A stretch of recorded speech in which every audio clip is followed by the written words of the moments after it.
পৃথিবীতে কবিতা পড়ে কেউ সৎ হয় না, উপর পড়ে কেউ সৎ হয় না। তুমি একটা মানুষ দেখাইতে পারবে না যে কোনো সাহিত্য পড়ে সে তার নিজের জীবন দর্শন পরিবর্তন করেছে।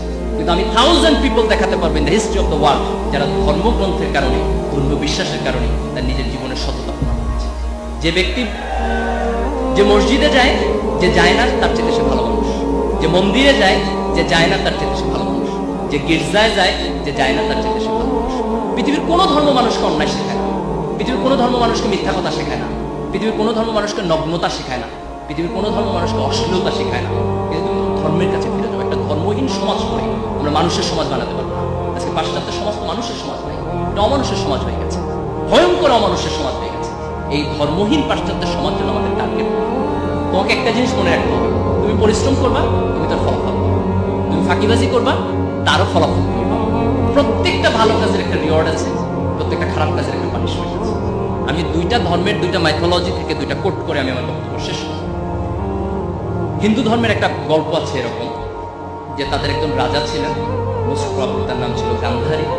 একটা যুদ্ধে তার অনেকগুলো সন্তান মারা গেছে। তো সে ঈশ্বরকে প্রশ্ন করলো যে ঈশ্বর, তুমি আমাকে এত বড় পানিশমেন্ট কেন দিলে যে আমার সব সন্তান একটা যুদ্ধে মারা গেল? আমি তো এরকম কোনো অন্যায় করি নাই, আমার যতটুকু মনে পড়ে আমি আমার জীবনে যাতে কোনো সিন, কোনো ক্রাইম আমি করিনি।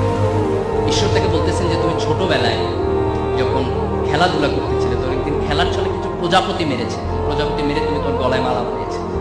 বলছে ওই প্রজাপতি মারার পানিশমেন্ট হিসেবে আমি তোমার সন্তানকে এই যুদ্ধ হত্যা করেছি। সে হচ্ছে আমি তো এটা খেলার ছলে করেছি। ঈশ্বর বলতেছে আমিও এটা খেলার ছলে করেছি। This important.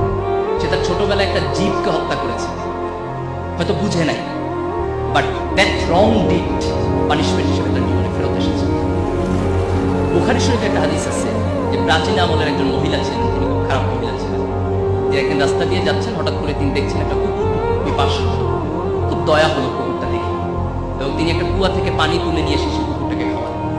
এবং আল্লাহ রাসূল সে হাদিসে কোট করছেন যে এই যে একটা তৃষ্ণার্ত জীবের প্রতি তার অন্তরে কিছুটা দয়া সৃষ্টি হয়েছে, সেটার কারণে খোদা তার পুরাতন জীবনের সকল গুনাহকে মাফ করে দিয়েছে।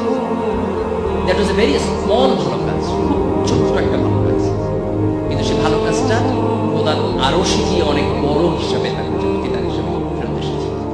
এই যে আমরা আমাদের জীবনে অনেকগুলো কাজ করি, আমরা তো অনেক ভাবি না যে এটা আউটপুট কি, কিন্তু তুমি একটা ছোট্ট ভালো কাজ করো, বিলিভ মি, এই ভালো কাজের প্রতিদান তুমি তোমার জীবনে পাবে। তুমি একটা ছোট্ট খারাপ কাজ করো, এর প্রতিদান তুমি তোমার পাবে। এই জেনারেশনে না হলে নেক্সট জেনারেশন। কোরআনের একটা ঘটনা এরকম আছে যে মুসা আলাইহিস সালাম যখন খিজির আলাইহিস সালামের সাথে যাচ্ছেন, তখন খিজির আলাইহিস সালাম অনেকগুলো কাজ করেছেন যেগুলো এক্সপ্লানেশন তিনি বোঝেন নাই, পরে দিয়েছেন।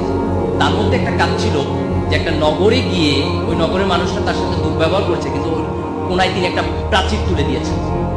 তারপরে যখন মুসা আলাইহিস সালাম এক্সপ্লানেশন দিচ্ছে, তখন বলতেছে যে এই প্রাচীরের নিচে কিছুটা গুপ্তধন ছিল, এবং সেই গুপ্তধন হচ্ছে এমন দুটো নাবালক সন্তানের যার বাবা সৎ মানুষ ছিলেন। এই জন্য আল্লাহ তাকে বলেছেন তুমি ওই সৎ মানুষের সন্তানের জন্য এই সম্পদটাকে রেস্ট্রিক্ট করো, এটাকে সংরক্ষণ করো। তার মানে তার বাবার সৎকর্মের জন্য তার সন্তান বেনিফিটেড হচ্ছে। দ্যাট মিনস তুমি তোমার ভালো কাজের রিওয়ার্ড যেমন পাবা, তোমার খারাপ কাজের পানিশমেন্ট পাবা। এটা হয় থার্ড জেনারেশনে, না হয় সেকেন্ড জেনারেশনে, না হয় থার্ড জেনারেশনে। এটা যে সবসময় মরণের পরে হবে দ্যাট ইজ নট ইম্পর্টেন্ট। মরণের পর তো হবেই, সেটি পৃথিবীতেও হবে। কিন্তু এই মানুষের জীবন যখন এই ধর্মবোধের জায়গা থেকে, অ্যাকাউন্টেবিলিটির জায়গা থেকে সরে যায়, তখন মানুষের মধ্যে কোনো নৈতিকতা থাকবে না, মানুষের মধ্যে কোনো বোধ থাকবে না, মানুষ বেপরোয়া হয়ে উঠবে। এবং সেই বেপরোয়া মানুষ শিক্ষিত হলেও কিছু যায় আসে না, সে বেপরোয়া মানুষ এ প্লাস পাইলেও কিছু যায় আসে না। কারণ আমাদের সোসাইটি আমরা দেখেছি যে আমাদের অনেক শিক্ষিত মানুষ আজকে করাপশন করছে, অনেক শিক্ষিত মানুষ আজকে দেশের সম্পদকে বিক্রি করে দিয়েছে দেশের বাইরে।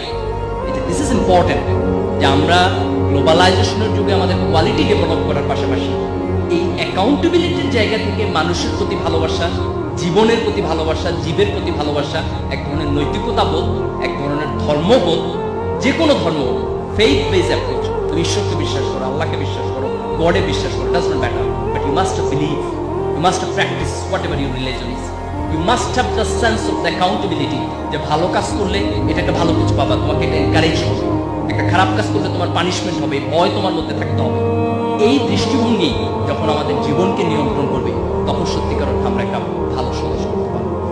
আমি আশা করি যে এই তরুণ প্রজন্ম নিঃসন্দেহে আমাদের অতীতের সব ব্যর্থতা থেকে কাটিয়ে উঠে একটা নতুন বাংলাদেশ আমাদের হবে।